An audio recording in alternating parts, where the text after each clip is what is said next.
So kung naka low-end device ka and na-experience mo na parang medyo bumabagal, medyo naglalag na yung phone mo, or kung may mga games kayo na gusto ninyong maging mas optimized pa para sa device ninyo, ituturo ko sa inyo yung ilang mga developer option settings na pwede nyong baguhin sa Android phone ninyo para maging mas maganda yung experience nyo sa kanila. So medyo matagal na rin yung last na developer options video natin. Parang Android 11 pa ata yun or Android 12. Ngayon meron ng Android 16. So naisip ko gawa tayo ng updated video and madami na ring nadagdag dito sa developer options na sa tingin ko yung iba dito siguradong magiging useful sa inyo. So ulitin ko lang guys, priority lang muna natin para sa mga naka-budget phones, para sa mga naka-low-end devices. Yung ibang settings, next time na lang natin pag-usapan. So isang nadagdag dito guys, pag nag-scroll down tayo under dito sa app section, may nakalagay ngayon dito na suspend execution for cached apps. So mangyayari guys, pag in-enable nyo siya, yung mga background apps ninyo, mag-freeze siya. So ibig sabihin, titigil yung pagtakbo niya. So medyo similar yung settings na to dito sa don't keep activities, which is dati nire-recommend kong gamitin tong settings na to. So ang ginagawa niya is pinapatay niya yung background applications. Like for example, inopen nyo yung Facebook nyo, then minimize nyo, then nag-open kayo ng YouTube.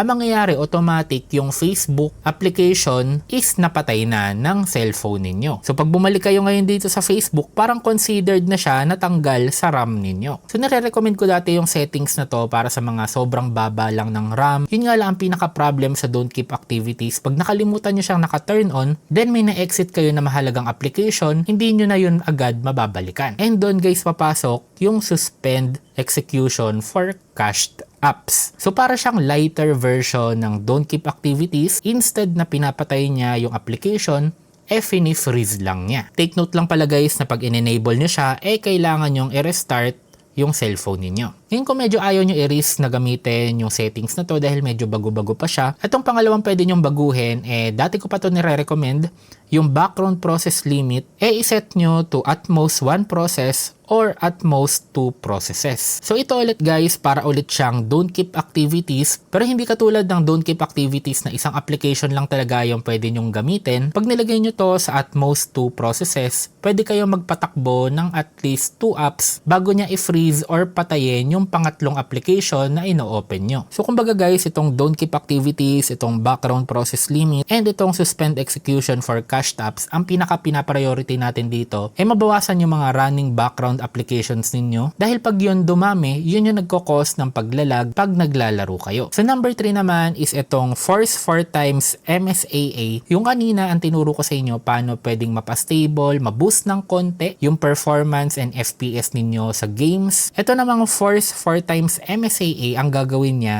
mas mapapaganda niya ng konti yung graphics ng games na nilalaro ninyo. So konting disclaimer lang guys, yung option na to hindi siya para sa lahat. Kung may mga games kayo like for example Mobile Legends, then sa phone ninyo smooth naman siya, nakakapaglaro kayo ng 60 to 90 FPS. Ang problema mo, yung graphic settings is hanggang low or medium lang. So medyo parang feeling mo may pagka-blurry, may pagka-pixelated yung game. Doon papasok yung force 4 times MSAA kasi mas lilinisin niya yung jagged edges. Kumbaga guys, magiging mas smooth tignan yung map, yung character, or basta yung game na nilalaro nyo. Yun nga lang ang pinaka magiging kapalit niya dahil parang binoost niya ng konti yung graphics ng game. Possible na mas uminit ng konti yung device ninyo. Hindi naman sobrang init no kasi hindi naman siya sobrang grabbing boost. So medyo nagiging normal naman na yung AMOLED display sa mga phones na 10,000 below, pero may mga iba pa rin na normal LCD pa rin yung panel na ginagamit sa mga budget phones. And kung ganun yung phone mo tapos na-feel mo na parang may pagka blurry yung game, doon nyo siya pwedeng i-turn on. Next naman natin guys is itong disable HW overlays. So ito guys, kailangan medyo i-trial and error nyo. Pwedeng sa ibang phones mas maging okay siya, pero sa ibang phones mas pangit na naka-turn on siya. So normally kasi guys, pag may inopen kayo na game,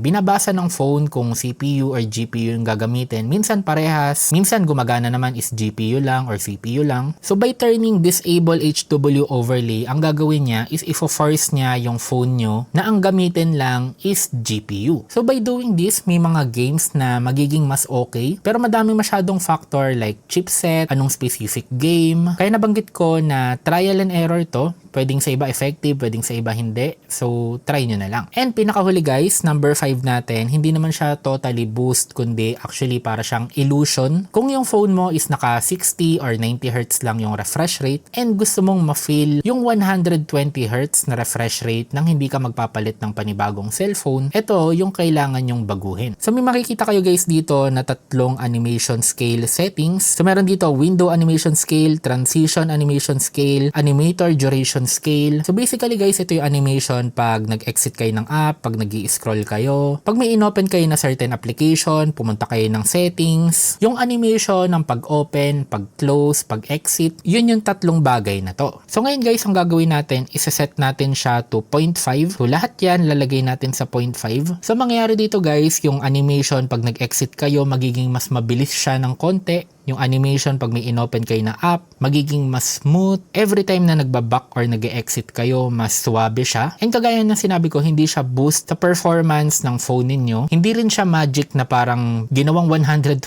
Hz yung screen ninyo. So para siyang illusion lang sa mata natin na dahil binilisan natin yung animation, naging mas mukhang smooth siya. So sa mga mid-range devices, hindi nyo siya masyadong mararamdaman, pero pag naka low-end phone ka na 90 Hz or below, yung simple thing na pagbago lang sa animation, big impact na. So yun lang muna guys, yung ating 5 developer option settings na pwede nyong baguhin sa low-end phones ninyo na hopefully naman makatulong sa inyo. So yun lang guys, comment down below kung ano dito yung mga in-enable ninyo, kung ano ba yung naging effect sa phone ninyo. Don't forget to like, comment, and subscribe. See you again in the next video.